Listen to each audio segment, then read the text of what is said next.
Welcome to episode 42 of Grace and Glory podcast. This is David Pena and Sean Kincaid. What up? What up? This is Sean Kincaid. That's David Pena. Don't get us confused. David Pena is the one with the beautiful and cute accent. So we're having a really good conversation, and I want to continue live.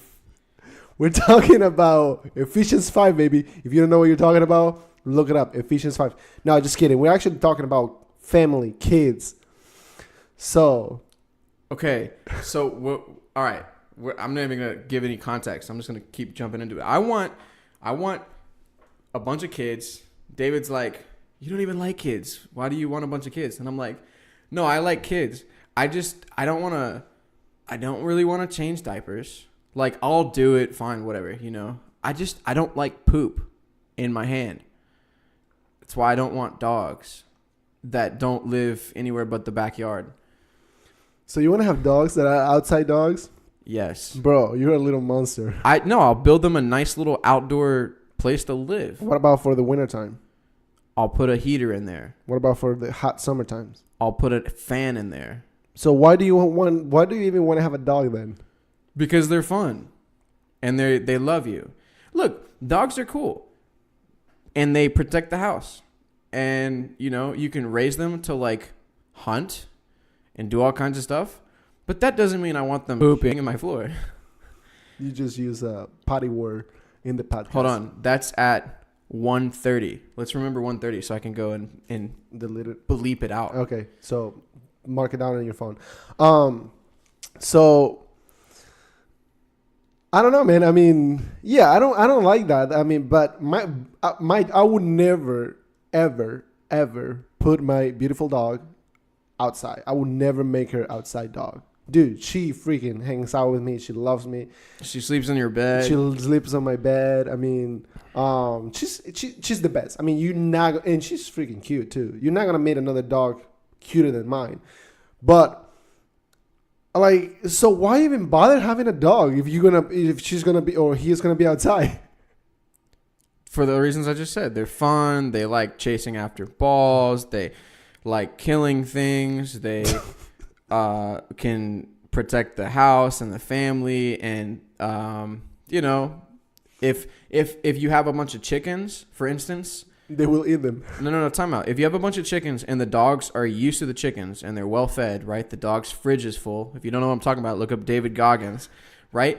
Because when the fridge gets full, this is what David Goggins says, all right? I'm just going to explain this and then explain how it relates to the dogs. When the fridge gets full, man, you get complacent, all right? You stop being a warrior. When the fridge gets full, like, you have no reason to go out and hunt and kill and be all like whatever because the fridge is full, man. You just open that bad boy up and you grab some wings, you grab some barbecue sauce, you get a little applesauce, whatever you got in the fridge, the milk, you put a little chocolate syrup in it and stir it up with one of them peppermint straws, and the fridge gets full. And all right, so the dog's fridge gets full. They don't want to eat the chickens, bro. That's too much work.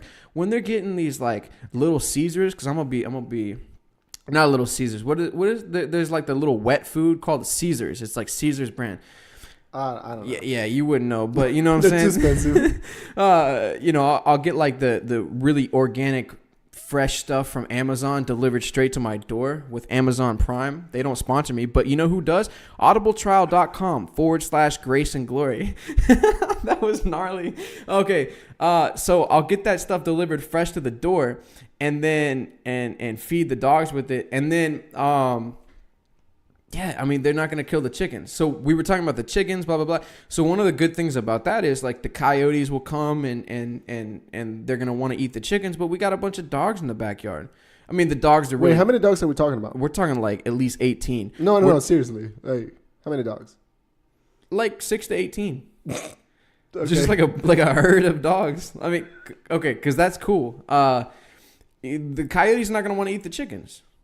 Because they're going to see... Now, granted, the dogs are all going to be like... lazy and... Yeah, fridge full kind of dogs. Yeah. But the coyotes don't know that. Yeah, right. But and also they want to mark their territory. Just because their fridge is full, I feel that they're going to... They're going to pee everywhere. Right. So the coyote's going to smell that pee. Like, dude, this is my territory. So, like when you watch Jurassic Park and you cover yourself in dinosaur urine or whatever... That wasn't a Jurassic Yeah. Park movie. No, it isn't Jurassic Park, but we watched what was Land of the Lost It's stupid. with yeah. Will Ferrell.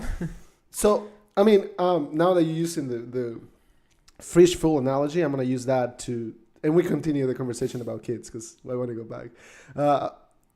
Spiritually, everything's good. God is good. If you're a man, you have the wife you wanted. You have you're stable. The fridge is full, like literally. So you're good. God has blessed you in so many ways. You're like, you get complacent. You're like, I don't need to go to church. I'm good. I don't need to read the Bible. I already read it. I don't need to. True. I don't need to help the poor. Oh, I don't need to serve at church. Bro, I'm good. I'm holy. It's like you got complacent. I mean, before probably, if you weren't really blessed when you were younger or whatever, you like wanted something, you pray, you were biting in the word. But then you get the fridge is full. You've been blessed with so many things that you feel that you don't need God. You're like, you try to become a Mormon and you think you're your own God. So, that's right. That's a good analogy. I think it's great because I came out with. Well, speaking of the don't want to serve at church thing, like actually, I haven't been serving at church, and I used to do that like every Sunday. And I used to volunteer a lot of my time. Like even when I went to college, I was like 2 days a week. I was tutoring kids after school, helping them with their homework, and then playing guitar and playing basketball with them and doing a bunch of stuff. And I don't do that anymore. And now that a vacancy is opening up within the special needs ministry at the church, I think I'm going to start being a regular. I'm going to be like a Sunday morning service member.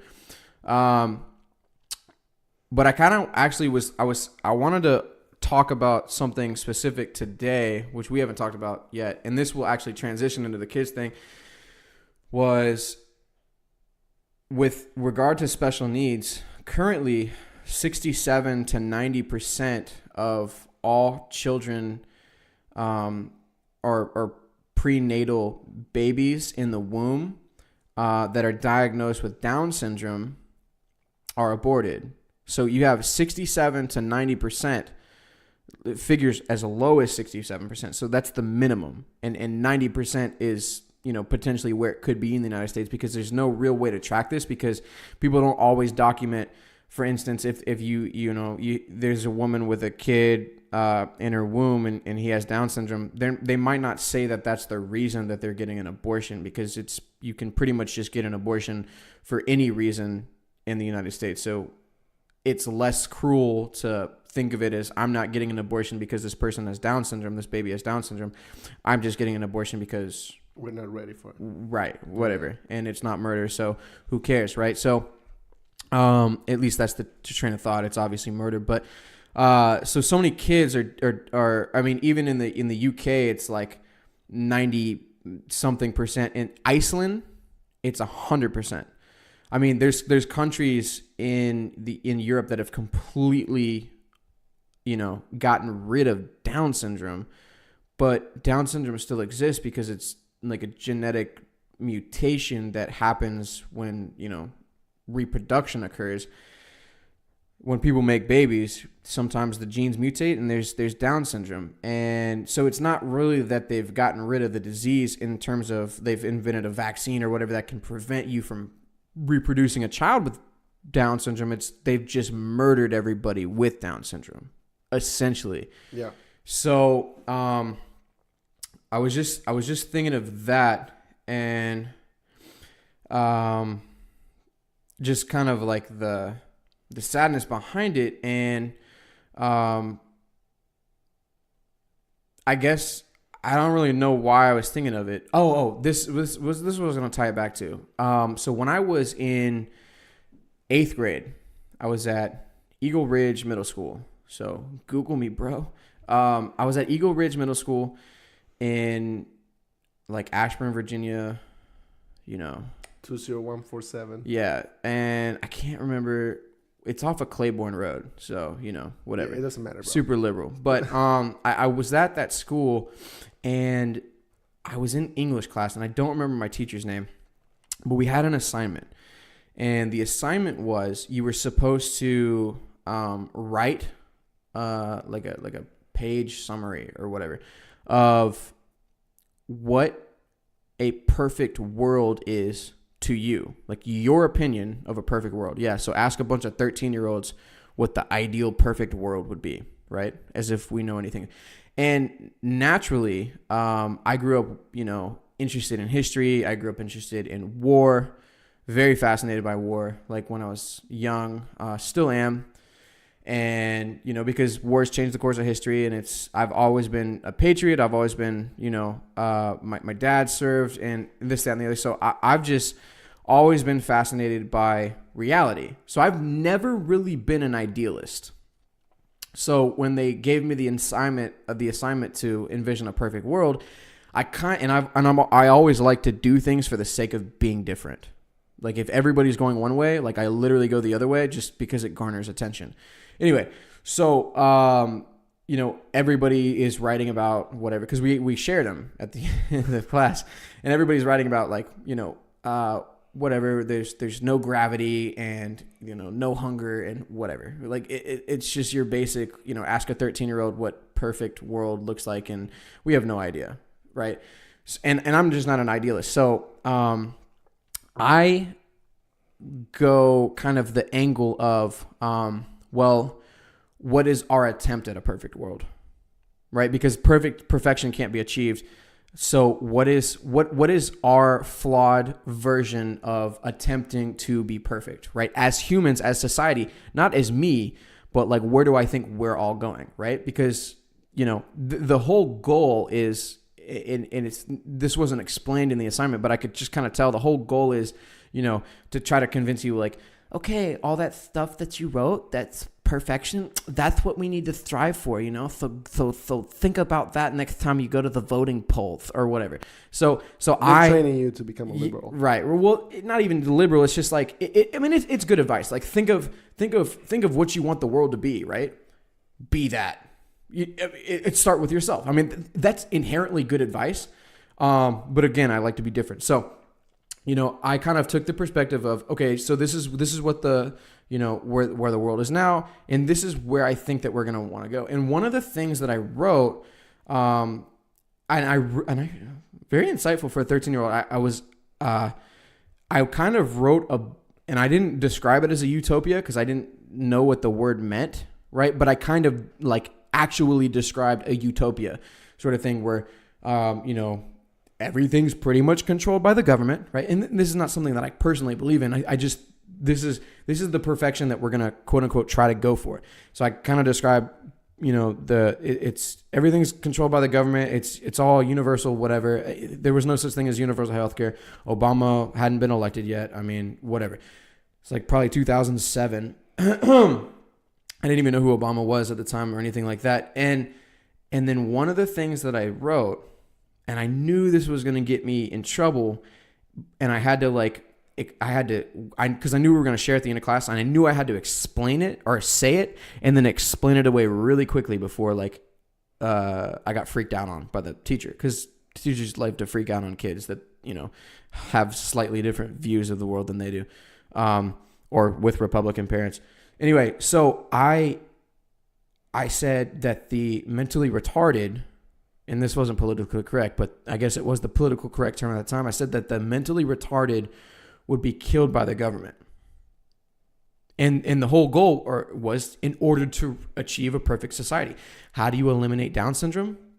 You kill everybody with Down syndrome.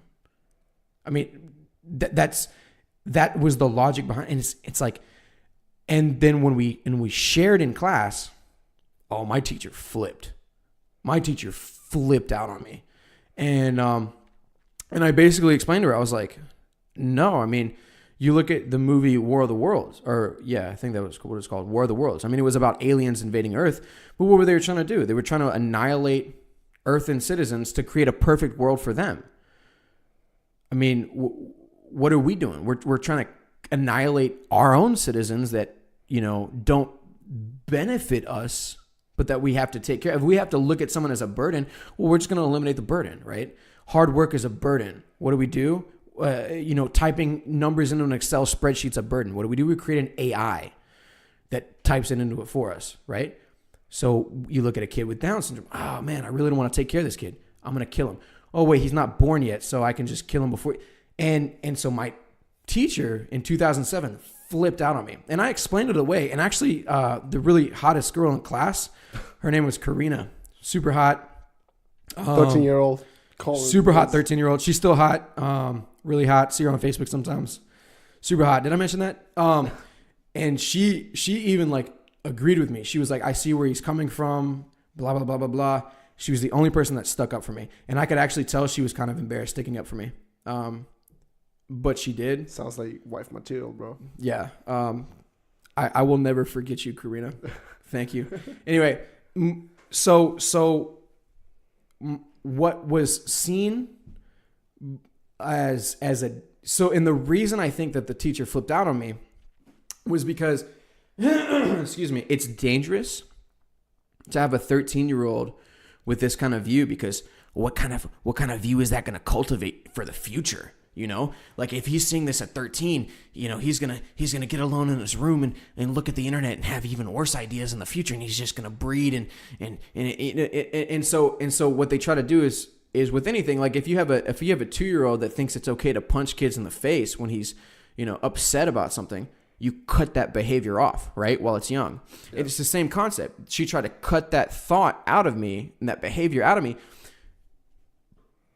But what about Iceland? Who cut that behavior out in Iceland, right? And it wasn't even a view that I personally had.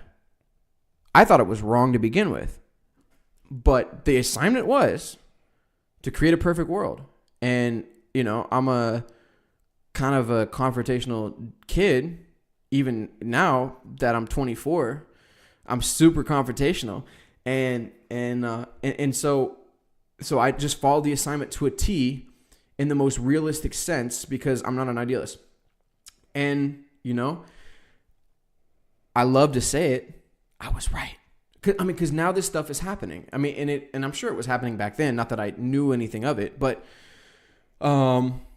for that, I think I'm going to start serving again on Sunday mornings, especially now that there's an opening, and I guess you guys have, somewhat of a need.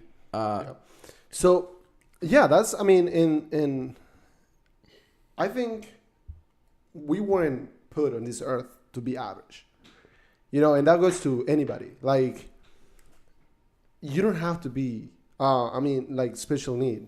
You don't have to have a special, whatever, Down syndrome. These kids have a purpose. Like, everybody has a purpose. God is not up there just like chilling. It's like, ooh, I made a mistake. It's like, God is perfect. So he ain't making no mistakes. Double negative right there. I did it on purpose because I'm a G.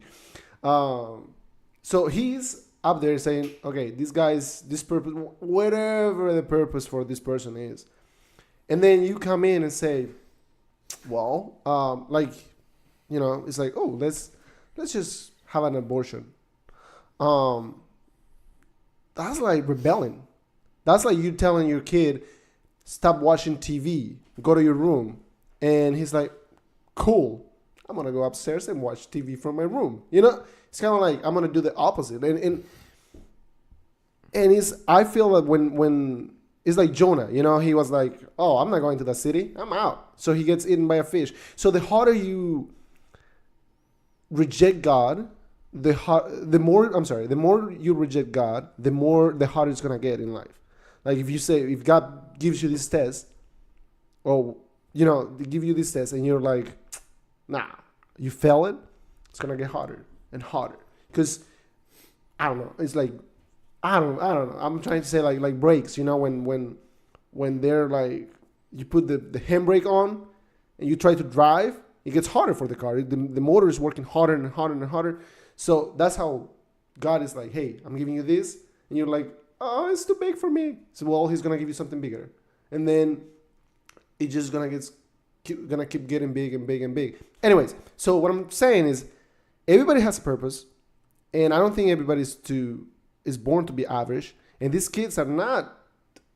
Dude, I'm like volunteering, especially. They're happier than you are. Yeah, they're like super cool.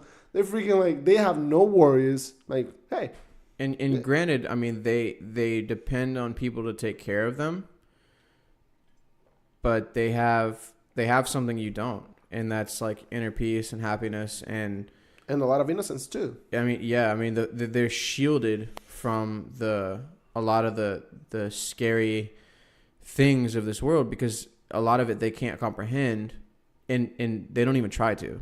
Yeah. Like straight up, like when some of these kids are faced with things that they don't understand, a lot of people will try to understand it.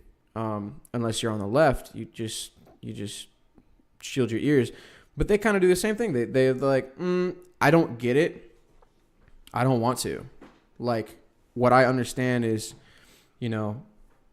right here, right now, I'm having a good time, and I'm going to continue.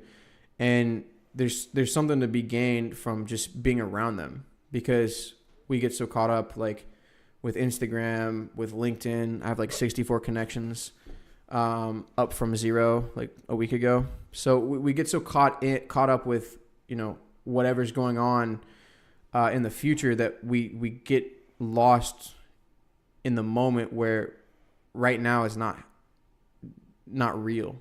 And being around these kids or just anybody with these disabilities makes you realize that you're taking your life for granted and you don't have tomorrow. Tomorrow's not promised. And it's not fair to not allow those kids to have a tomorrow, because you don't want to deal with the burden of taking care of them. And it's not, I mean, it goes for the entire abortion argument. It's not fair to cut off those kids from life just because you don't want to take responsibility for it, And who are we to dictate someone's future? We're like ants. I mean, our future could have been dictated. Right. So, and I'm glad it wasn't, because, not being an idealist, like, there's some great things that I want to do with my life that is for other people. Like, even this morning, I'm, going to shamelessly tell you that, a bunch of people said happy birthday to me on Facebook, and I just went and responded to each one. Yesterday, I just liked them all, but today I actually, like, sat down for, like, 30 minutes and just responded to each person with a very individual comment that had something to do with their lives, and thanked them, and maybe a memory that I shared with them, or, if they wrote to me in Spanish, I wrote to them back in their language. There's this one guy from, Brazil who wrote to me in English, but I responded to him in Portuguese because that's just his language. And I just tried to make everybody feel as special as they made me feel. And, these kids with special needs make you feel really good, and it makes you want to give back to them, just in the ministry. And I actually was kind of thinking, Mozart, you're listening to Vivaldi, right, when you go to sleep, because that music puts you to sleep. No, it doesn't. It's just like it, The fourth season. So these great composers like Bach and Vivaldi and Mozart and Beethoven, they were so engrossed in their work that it almost makes me think that, granted they didn't have the Facebook and the Instagram and all these distractions, but they were all pretty high class people, because the bourgeois class paid for them to, basically create music all day. I mean, that's how they, so they could easily just have sat on the couch or on the bed and did nothing because they were taken care of, but they didn't. And to do that kind of requires a little bit of maybe being on the autism spectrum, because when you leave that point of having to actually, the fridge gets full, right? So their fridge was full because they're being paid for by the bourgeois class to create music. Their fridge is full. I mean, they don't have a want, they don't have a need, right? But yet that they still dive back into their work. And without those people, I mean, those musicians shaped the culture. You think about Alan Turing, who invented the Turing machine that, helped end World War II. Or I think it was World War II. I don't know who. It was World War II. Well, he invented basically it wasn't him. There was like this female, like in the 1890s, that invented some sort of like the first basically computer program. Even though computers didn't exist yet, it was like the theoretical idea of software. But Alan Turing actually invented like the first computer. It was called the Turing machine, and it helped decode Nazi messages that they would intercept but couldn't decode. He basically, it was like the first brute force program that once you found a specific, like one code, one key, this dot or tap means, X or something like that, right? As relating it to Morse code, which I don't know, so I'm just making that up. But one tap means X, and if you could figure out one of them, one transmission, then you could figure out the rest of them, because this Turing machine would basically run a bunch of different scenarios and compute it. And so he invented that, and he was on the autism spectrum, like hardcore. And without that ability to be so engrossed in his work, we might not have, defeated Nazis in World War II. Anyway, so just to before anybody is born, just decide, no, they're not worthy of entering the world, is you're really robbing the world of probably the greatest generations to come that are going to solve all the problems of the world. God's could be sending people that could cure cancer, and we're aborting them. Well, it's kind of, when you were saying that, it made me think like a movie. You see a movie, like, it starts with the extra. You see an extra, it's like, this guy just got his life saved. It's just an extra. He could have died. But then towards the end, when it's closing the circle of the movie, that guy shows up and saves everybody. It's kind of like, could be that. You might think like, this guy is just an extra. We don't need him. It's like, yeah, but God's plan was to this guy come out toward the end and become like, yeah. John Wayne became John Wayne. Right. So, all right, let's close the circle of kids. All right. So, I don't even remember what we were talking about that you want to have. What did I say? What did we open with? Well, we were talking about the kids and like raising the kids. Oh yeah. You don't want to raise kids. Well, I want to raise dogs. No, I'm kidding. Yeah, I want to raise kids, but okay. I want a wife that raises the kids, and when they reach a certain age, like 5 or 6, then I just take them to work with me, because I plan on running my own business forever, doing my own thing, or at least being in like some high level management position to where I have more authority over my own schedule and over my own life. I want to be a high productive member of society all my life. I don't want to consume. I want to produce and consume, but I want to produce. So what I want to do is I want to have kids that come with me to work, and I teach them how to live and how to work, because, honestly, at the end of the day, I mean, and maybe even homeschool them, or like quote unquote homeschool them, which really just means, we just give them stupid little tests that they pass. And once they pass the test, I mean, what else do they have to do, right? Nothing, because school's stupid. But have them come with me to work. I mean, if you learn how to work and learn how to do things and learn how to run business and learn how to do math because you're actually counting money, right? That's a good incentive to learn math. But when you do all that stuff, you're learning so much more than you would in this theoretical classroom environment. I mean, it's the same with college. It's the same with high school. It's the same with middle school. It's the same with all these different schools. It's like, great, you're learning whatever. Like, you go to a Spanish class and you learn a couple words, or you could just go to, Spain and learn Spanish because you need it, right? If there's no need for it, then there's no real actual... The fridge gets full. Yeah, the fridge gets full. There's no point in learning it, right? Rather than teach a kid, well, this is a wrench, this is a hammer, this is what you use a wrench for, this is what you use a hammer for. Give a kid a 2x4 and a nail and a hammer and be like, build something. That kid's going to learn really quick what a hammer's for. If you want to teach them what a wrench is, have them take apart a bicycle and put it back together. They're going to learn what a wrench is. They're going to learn what an Allen wrench is. They're going to learn what a screwdriver is. They're gonna learn what screws are. They're gonna learn what nuts and bolts and washers do. I mean, they're gonna learn all those different things at one time, and it's gonna have a real context behind it. That said, I don't want just. I mean, I do want a housewife. I mean, if she wants to have a career, that's fine. But I'm talking like 5 hours a week.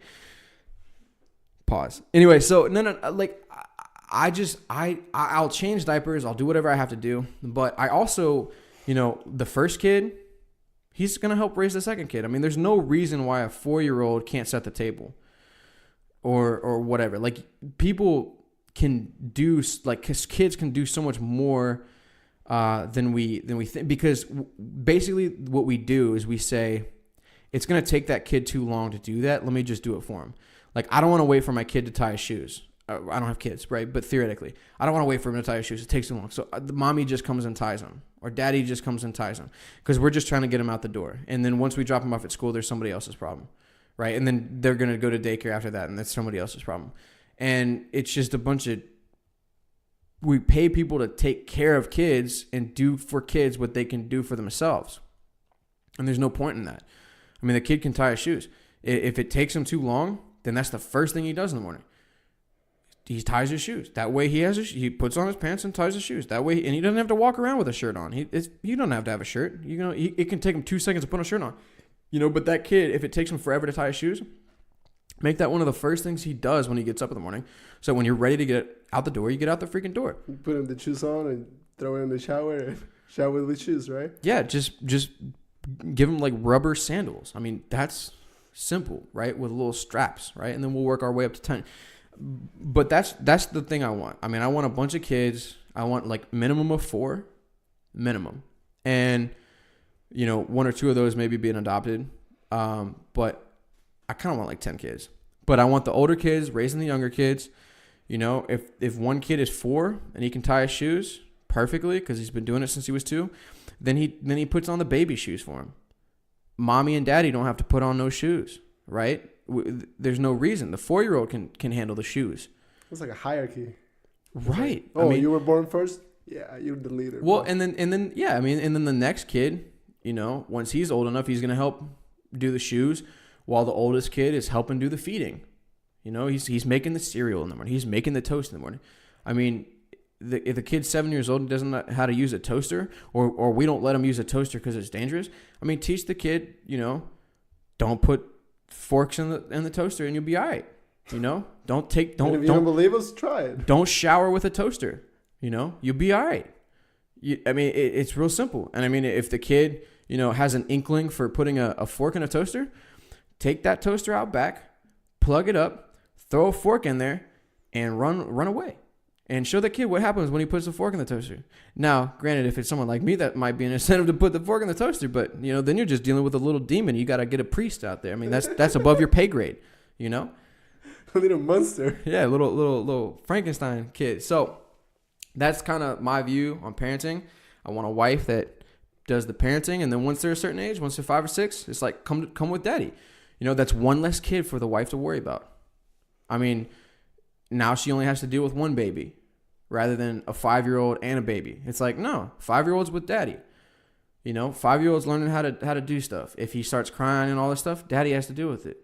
I mean, now he's spending you just tell him 12 hours a day with you just daddy. tell him I'll give you a reason to cry, and they will shut up. Yeah, like find your switch, bro. Find your rod. Have a rod ready. All right, so cool. That was a rant. That was a huge circle, but it was good. I think it was good. It's because we're talking, so it's of course it's good because it's us. Anything it comes out of our mouth is good.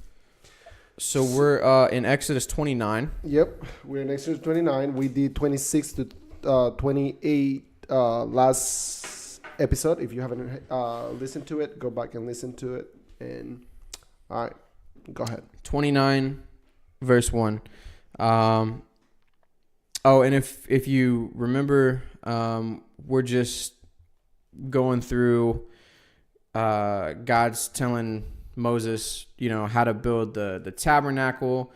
given different orders for the priests, and now he's given orders for Aaron and his sons to be consecrated. So verse 20, or chapter 29, verse 1, and this is what you shall do to them to hallow them for ministering to me as priests. Take 1 young bull and 2 rams without blemish, and unleavened bread, unleavened cakes mixed with oil, and unleavened wafers anointed with oil. You shall make them of wheat flour.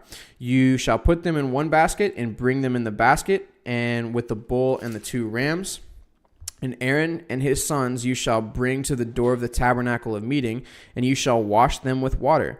Then you shall take the garments, put the tunic on Aaron, and the robe of the ephod, and the breastplate, and gird him with the intricately woven band of the ephod. You shall put the turban on his head, and put the holy crown on the turban. And you shall take the anointing oil, pour it on his head, and anoint him.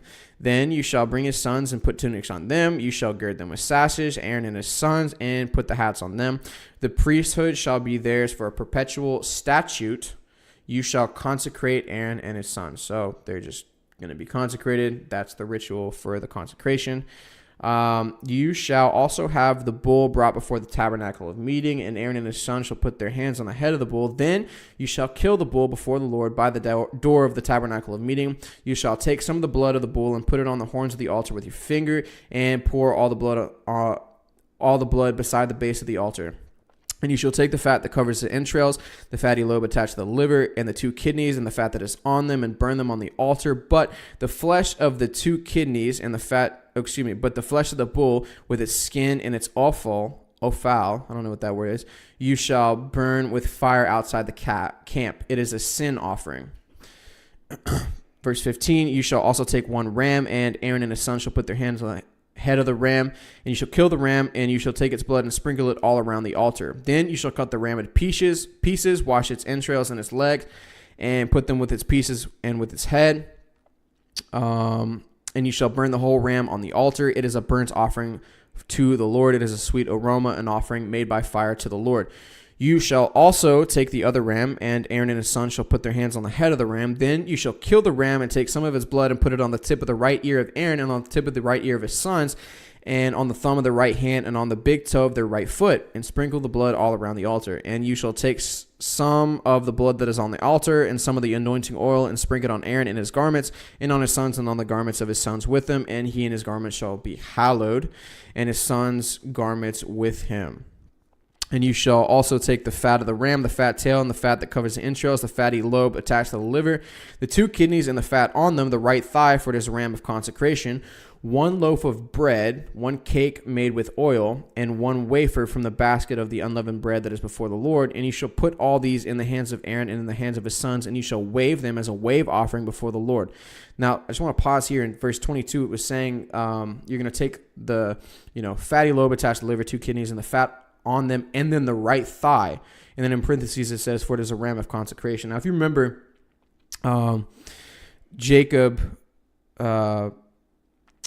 Isaac put his hand on the right thigh of his father Abraham and was given a blessing. So for whatever reason, the right thigh is like important, because it's saying that's some sort of consecration. A consecration is basically like an agreement between 2 parties. Well, that's a covenant, but a consecration is like being vowed to something. It's basically like a one-sided, you're being vowed to something else. And so in that covenant between Isaac and Abraham, which is really a covenant between God and Abraham and then the children, the offspring, Isaac is basically showing that he's vowing to uphold Abraham's covenant with the Lord. He's consecrating himself to Abraham, to the Lord. So it's like a... And it also shows a little bit of submission, I guess. A submission. Yeah. Yeah, it's like a pass-through. LLC, tax stuff. You're just, okay, whatever. Anyway, right, verse 25. You shall receive them back from their hands and burn them on the altar as a burnt offering and as a sweet aroma before the Lord. It is an offering made by fire to the Lord. Then you shall take the breast of the ram of Aaron's consecration and wave it as a wave offering before the Lord, and it shall be your portion. And from the ram of the consecration, you shall consecrate the bread of the wave offering, which is waved, and the thigh of the heave of the offering, which is raised, of that which is for Aaron, and of that for which is for his sons. It shall be from the children of Israel for Aaron and his sons by a statute forever. For it is a heave offering, and it shall be a heave offering from the children of Israel from the sacrifices of their peace offerings, that is, their heave offering to the Lord. And the holy garments of Aaron shall be his sons after him, to be anointed in them, to be consecrated in them. The sons who that son who becomes priest in his place shall put them on for 7 days when he enters the tabernacle and meeting to minister in the holy place. So whoever succeeds Aaron as the priest is going to put the garment on for 7 days, going to be consecrated, blah, blah, blah, and then going to minister to the Lord in the holy place. And then become the priest of Israel. Verse 31, and you shall take the ram of the consecration and boil its flesh in the holy place. Then Aaron and his sons shall eat the flesh of the ram and the bread that is in the basket by the door of the tabernacle of meeting. They shall eat those things with which the atonement was made to consecrate and to sanctify them. But an outsider shall not eat them, because they are holy.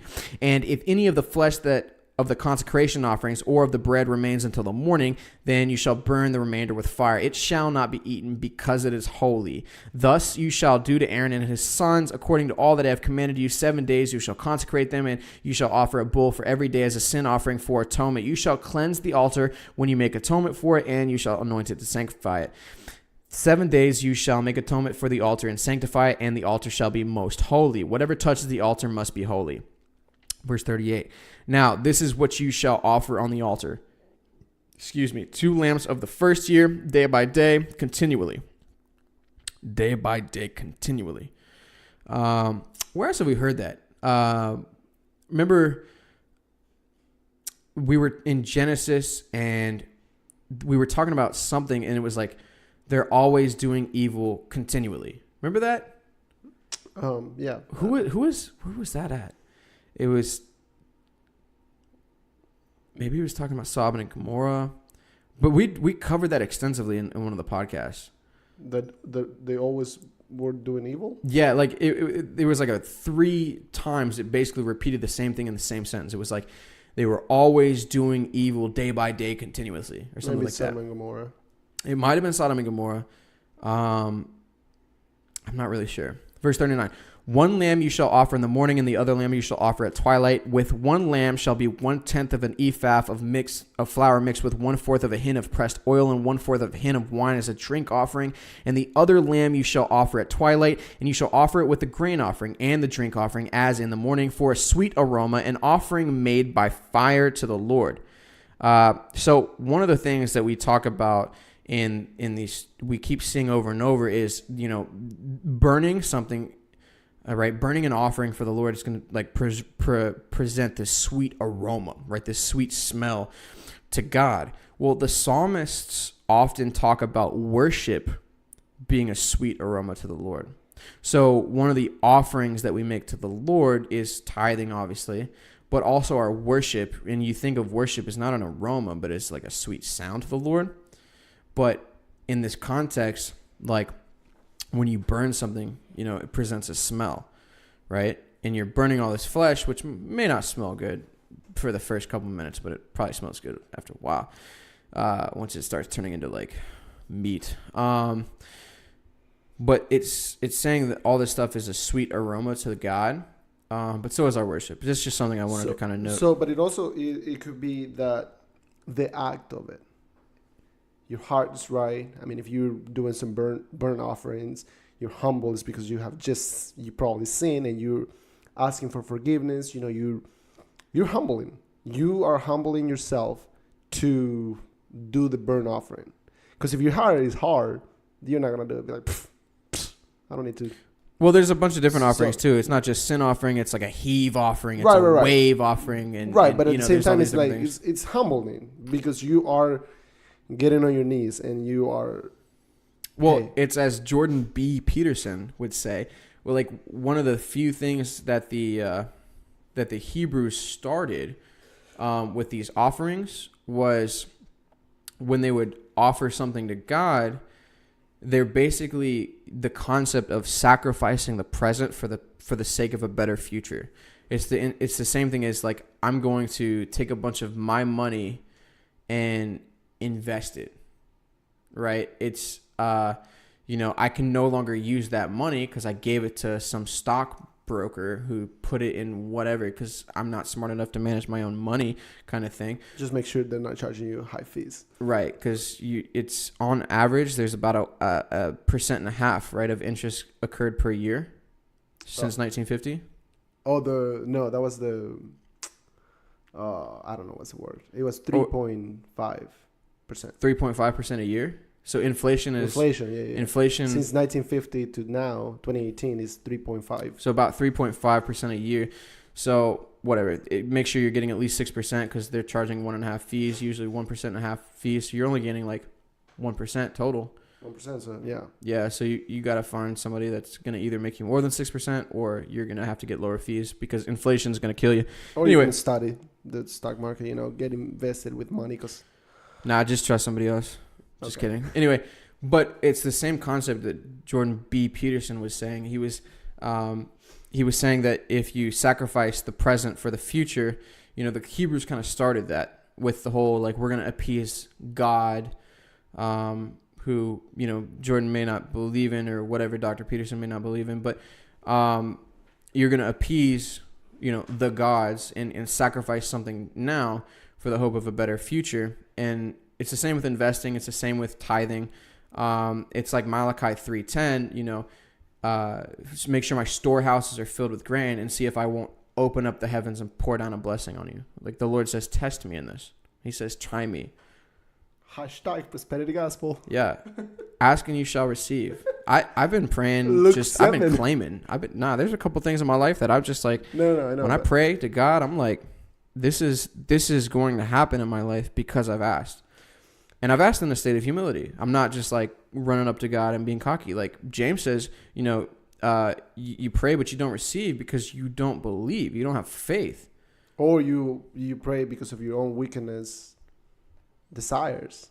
So if you're asking for a Lamborghini and the desire is because you want to pick up more chicks, yeah, you might Which not is get it. really cool. But you're not. But God's not going to give it to you. You gotta make your own way. You gotta figure it out. Yeah, you gotta work harder. You gotta study your money and multiply it. So verse 42, this shall be a continual burnt offering throughout your generations at the door of the tabernacle of meeting before the Lord, where I will meet with you and speak with you. And there I will meet with the children of Israel, and the tabernacle shall be sanctified by my glory. So I will consecrate the tabernacle of meeting and the altar. I will also consecrate both Aaron and his sons to minister to me as priests. I will dwell among the children of Israel and will be their God, and they shall know that I am the Lord their God who brought them up out of the land of Egypt, that I may dwell among them. I am the Lord their God. Chapter 30. So we're talking about the altar of incense. You shall make an altar to burn incense on. You shall make it of acacia wood. A cubit shall be its length, and a cubit its width. It shall be square, and 2 cubits shall be its height. Which actually isn't square. Because if it's 1 by 1 by 2, it's actually a rectangle. But maybe he just means it shall be square as in right angle. I only know how to multiply, divide, and subtract, and add. So all this stuff. No. Actually, this is multiplication, right? Yeah, this is length times width times height. It's not talking about money, so continue. Yeah, so its horns shall be of one piece with it, and you shall overlay its top, its sides all around, and its horns with pure gold. And you shall make for it a molding of gold all around. 2 gold rings you shall make for it under the moldings of both its sides. You shall place them on its 2 sides, and they will be holders to the poles with which to bear it. You shall make the poles of acacia wood and overlay them with gold, and you shall put it before the veil that is before the ark of the testimony, before the mercy seat that is over the testimony, where I will meet with you. So again, we're talking about the veil, we're talking about the ark of the testimony, the mercy seat that is over the testimony. We're talking about all that stuff we talked about. I think it was last podcast how we were building the tent of meeting and the tabernacle. And that's where God's presence is going to dwell. So we're putting this altar of incense right before you get in the ark of testimony, right before the veil where God's presence dwells, to stand together. Verse 7, Aaron shall burn on it sweet incense every morning when he tends the lamps. He shall burn incense on it. And when Aaron lights the lamps at twilight, he shall burn incense on it, a perpetual incense before the Lord throughout your generations. You shall not offer a strange incense on it, or a burnt offering, or a grain offering, nor shall you pour a drink offering on it. So this is one of those things where they burn it continually. Like it's supposed to never go out. It's supposed to always be burning incense. Verse 10, and Aaron shall make atonement upon its horns once a year with the blood of the sin offering of atonement. Once a year he shall make atonement upon it throughout your generations. It is most holy to the Lord. So this is the first time we see something as most holy to the Lord. So it's going to be burning continuously, but once a year, he's going to take the blood of a sin offering, because, right, you don't burn the sin offering on the incense, altar of incense. You burn the sin offering on some other altar. I don't remember which one. But you take the blood that drips off of that sin offering, and you, once a year, Aaron's going to take it and make atonement upon it and burn it on the altar of incense. And God says that is most holy. It's the first time we see that. Verse 11, then the Lord spoke to Moses, saying, when you take the census of the children of Israel for their number, then every man shall give a ransom for himself to the Lord, when you number them, that there may be no plague among them when you number them. So this is another little prosperity gospel thing that I like, right? Verse 12, I'm going to just read that again. He says, he's saying to Moses, he says, when you take the census of the children of Israel for their number, right? Number them one by one. Once you count all the people up, it says, then every man shall give a ransom for himself to the Lord.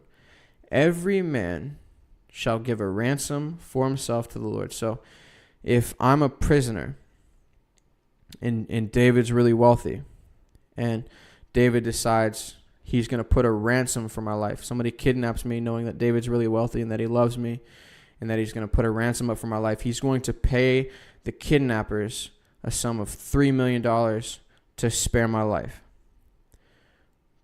David is paying the ransom for my life so that I can live. So Moses is going to do two things here. He's going to take a census, and then he's going to collect his money, right? Moses is the government right now. He wants to know how many people we got, what's your income, baby, and then progressive income tax, right? No flat tax, because we're liberals. And so Moses is going to find out how many people we have, and then each individual person is going to pay a tax on top of all the other taxes they're paying. But this one specifically is for a ransom for themselves. Now, I took a note in my margin here. Let me just continue. But they're taking a ransom for themselves. And what are they ransoming themselves for? So that there may be no plague among them. Right? So he's saying basically, if you don't pay the ransom for yourself, there will be a plague among you. And if you're paying a ransom for your life, you're paying it so that you can live. Well, if you don't pay the ransom, God's literally saying there's going to be a plague and you're going to die. Probably. I mean, you know, plague usually results in death. So they are literally paying a ransom for their life. Now, I wrote in the margin, I said, take up your cross and follow me. So if we know in the New Testament, God takes ransom for us when Jesus dies. He takes ransom for our sin. He died and paid the price so that we may live. Now, when you number yourself as a children of God, not necessarily a children of Israel, but when you number yourself as a children of God, you have to pay in a ransom for yourself so that you can live, right? And the ransom is you have to take up your cross and follow Jesus to the cross. Now, we can't save ourselves, but Jesus already did that on the cross. But now the ransom is, in order to receive that gift that he gives, well, this is what you have to do. You have to take up your cross and follow him. Yeah. That was good. I was going to add that, and you took the words out of my mouth. It's like we're synchronized. Yeah, you must have wrote it in my Bible. Yeah, probably. No, but that's good. Yeah. Yep. So pick up the cross and follow Jesus. Verse 13, this is what everyone among those who are numbered shall give. Well, maybe it's a flat tax. I thought it was going to be a progressive tax, but I guess God's conservative. Half a shekel according to the shekel of the sanctuary. A shekel is 20 gerahs. So if you're doing your math, 20 gerahs is 1 shekel. You're giving about a half of that. So you're giving about 10 shekels. A half shekel shall be an offering to the Lord. Everyone included among those who are numbered from 20 years old and above shall give an offering to the Lord. The rich shall not give more, and the poor shall not give less than half a shekel. That is a flat tax. That's a very flat tax. In fact, it's not just a flat tax, it's a flat number. It's not even a flat percentage. Everybody gives half a shekel. And you know what? That kind of alludes to the fact that Jesus did it for once and for all. Right?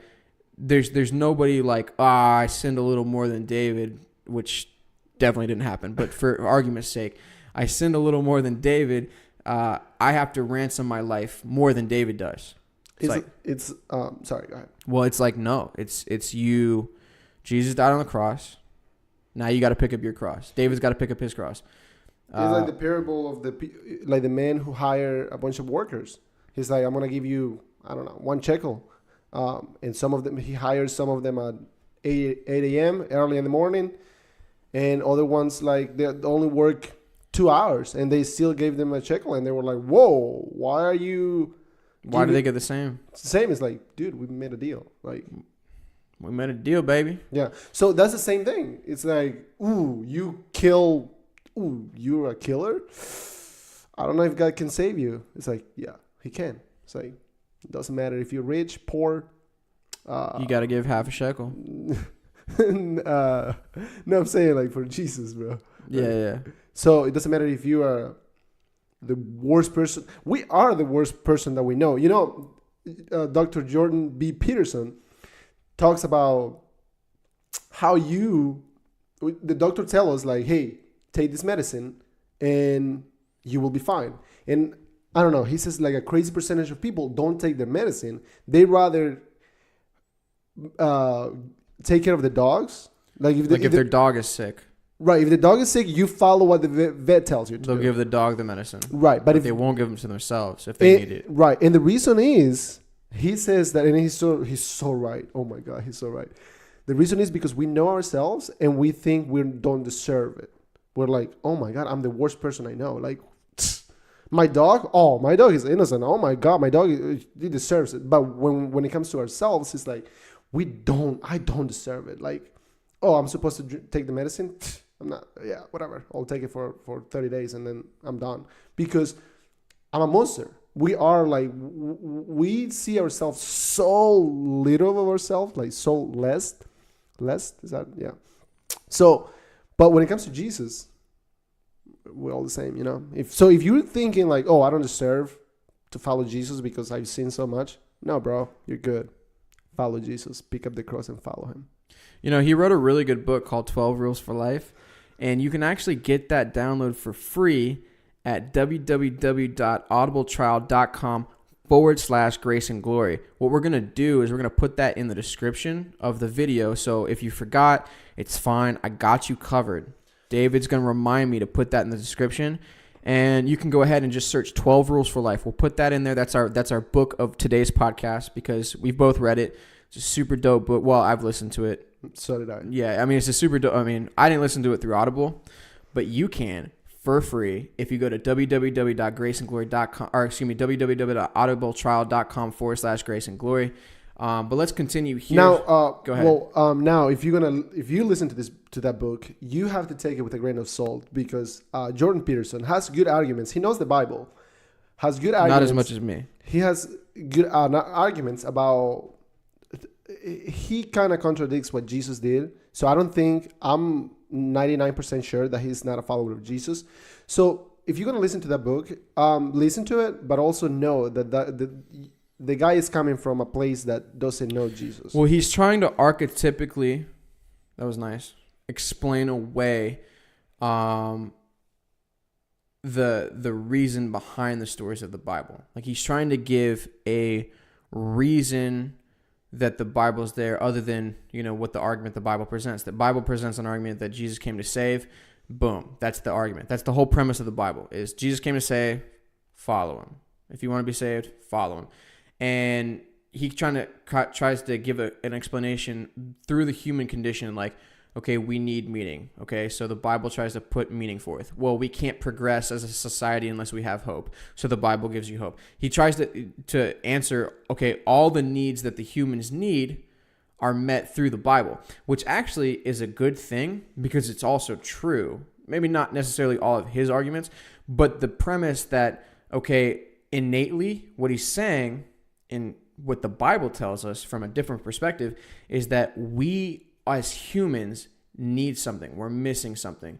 And the Bible is there to fill in the gaps. Now, what he's trying to do is explain why the Bible's filling in the gaps and what the writers and the authors of the Bible were thinking at the time. Like, okay, how do we fill in the gaps from a humanistic perspective? Although I think he believes in God, maybe not the God Good of the for Bible. him, because even demons believe in the shattered. Yeah, James 2:10. But what the Bible does is it takes the human condition and says, okay, we're missing this, we're missing that, we're missing the other, and it offers Jesus as the solution. And he's basically trying to say, on the other hand, well, this is why the writers of the Bible offered Jesus as a solution. And it's actually very clever. So I do recommend the book. But let's continue here. Verse 14, everyone included among those who are numbered from 20 years old and above shall give an offering to the Lord. The rich shall not give more, and the poor shall not give less than a half a shekel when you give an offering to the Lord to make atonement for yourselves. And you shall take the atonement money of the children of Israel and shall appoint it for the service of the tabernacle of meeting, that it may be a memorial for the children of Israel before the Lord to make atonement for yourselves.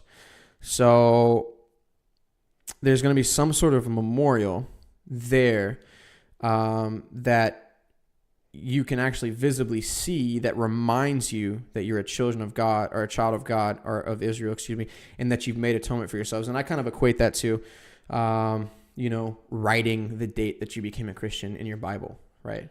And for me, November 8th, 2014 was like the day that I decided to get on the path. But there's some visual mind. That's why a lot of people get like tattoos, whatever. Like, I know so many Christian people that just like get tattoos because they're Christian. And it's like, oh, it's all good, bro. It's like Leviticus, bro. Like, it's Old Testament, bro. It don't mean anything. But they haven't read the whole Bible. But they'll get like a tattoo, But it's good in a sense that it serves as a visual reminder for like what you're doing and why. Like, oh, Jesus made atonement for me.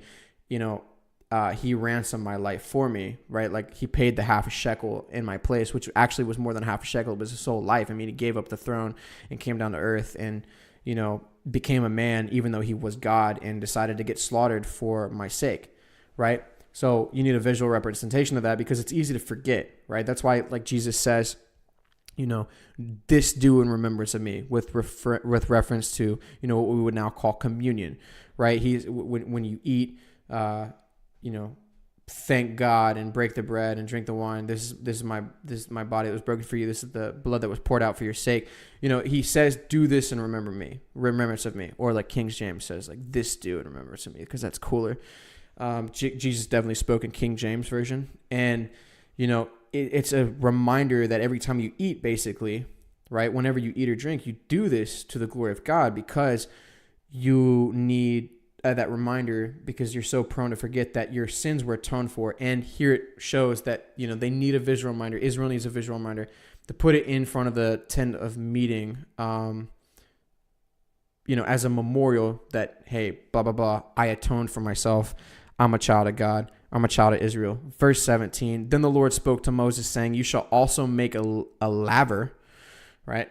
No one knows what that means, but you're going to make one. Make a laver of bronze, with its base also of bronze, for washing. You shall put it between the tabernacle of meeting and the altar, and you shall put water in it. For Aaron and his sons shall wash their hands and their feet in water from it when they go into the tabernacle of meeting, or when they come near the altar to minister, to burn an offering made by fire to the Lord. They shall wash with water, lest they die. So, do this washy thing with the laver. And I think, in Spanish, like to wash is lavar. So I think that that's something similar. It's like a washing machine. It's like a prehistoric, ancient, Hebraic, whatever. Hebrew, right? I'm trying to sound smart, and it's working.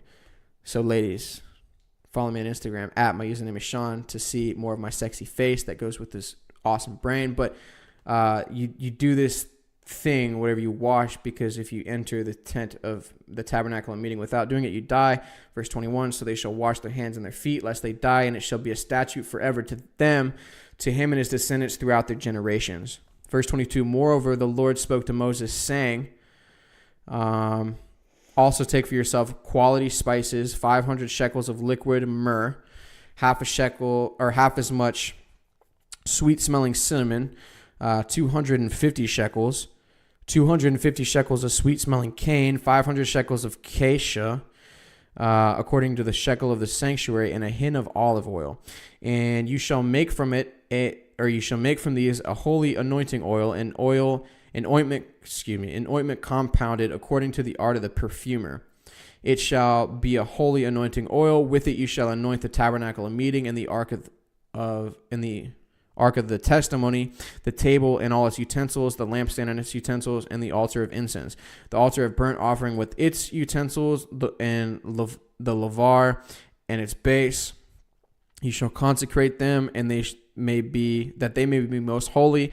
Whatever touches them must be holy, and you shall anoint Aaron and his sons and consecrate them, that they may minister to me as priests.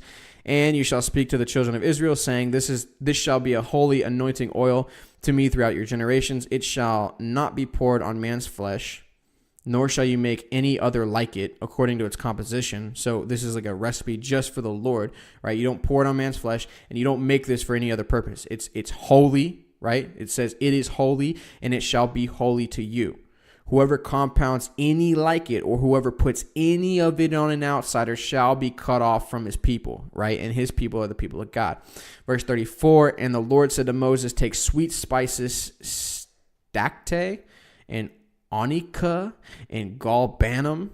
All right, nobody knows what any of those things are, but the Israelites did. And pure frankincense with these sweet spices. There shall be equal amounts of each. Right, this is the incense that you're going to put on the altar of incense, right? That's right in front of the veil that leads to the mercy seat, the ark of the testimony, and, something else. You shall make of these an incense, a compound according to the art of the perfumer, salted, pure, and holy. And you shall beat some of it very fine, and put some of it before the testimony in the tabernacle of meeting where I will meet with you. It shall be most holy to you. Right, we keep seeing that it shall be most holy to you. Right, this is with regard to the altar of incense. Remember the altar of incense earlier. It shall be most holy to you. Right, we see the holy anointing oil is just it shall be holy to you. Right, but the incense and the altar of incense, God both says it shall be most holy to you. Don't know why that's important, but it might be. Verse 37. But as for the incense which you shall make, you shall not make any of it for yourselves according to its composition. It shall be to you holy for the Lord. Whoever makes any like it to smell it, he shall be cut off from his people. So you see that both with the oil and the incense, the anointing oil and the incense. Don't make it for your own uses, purposes, whatever. Which now that I look at the recipe, I have the recipe. I kind of want to make some for my own purposes, but I'm not going to. I don't doubt it, because I don't want to be cut off from my people, right? So, and the only thing I understood from there was the frankincense. When the three frankincense. Frankincense. Well, there's liquid myrrh because they brought myrrh, frankincense. Yeah. So, but the three wise men, bro, frankincense, whatever it is. Frankincense. When Jesus was born, that was pretty cool. That was one of the gifts, one of the three gifts. So, anyways, that's about it, gents and ladies. Thank you very much for listening, and audibletrial.com/grace and glory. Get a 30-day free trial and the download of any book you like. Follow us on Instagram, David Pena. David Pena, it's spelled Pena. It's actually pronounced Pena, but David Pena 207. Sean Kincaid. My username is Sean. Literally, my username is Sean. Like at, and then the words, my username is Sean. So, share this podcast with your friend, because we want to share the good news to anyone in the world. And we want more followers. And if you don't like our content, hey, DM us. We might DM us with your. I'll respond. Yeah, DM us with your address, bro. No. I would say DM us with your link. GPS coordinates. DM us with your link for your own podcast. Yeah, DM us the link to your podcast. so we can listen to it and critique it? No, I don't think you have one. Seriously. Yeah, I mean, we are all about growing. We want to know what we're slacking at and what we're great at. So Speaking of growing, I'm 24 now. you're old, bro. I'm having a midlife crisis. I had one last night. I had a dream about some dreams that I gave up on 6 years ago, and it kind of freaked me out. So thank you very much for listening. But I need to go follow my dreams because I can't go another 6 years without dreams being fulfilled. Okay, bye. It's so freaking stupid. Oh, it didn't even stop. We're still rolling. Really? Yeah. We're about to stop though.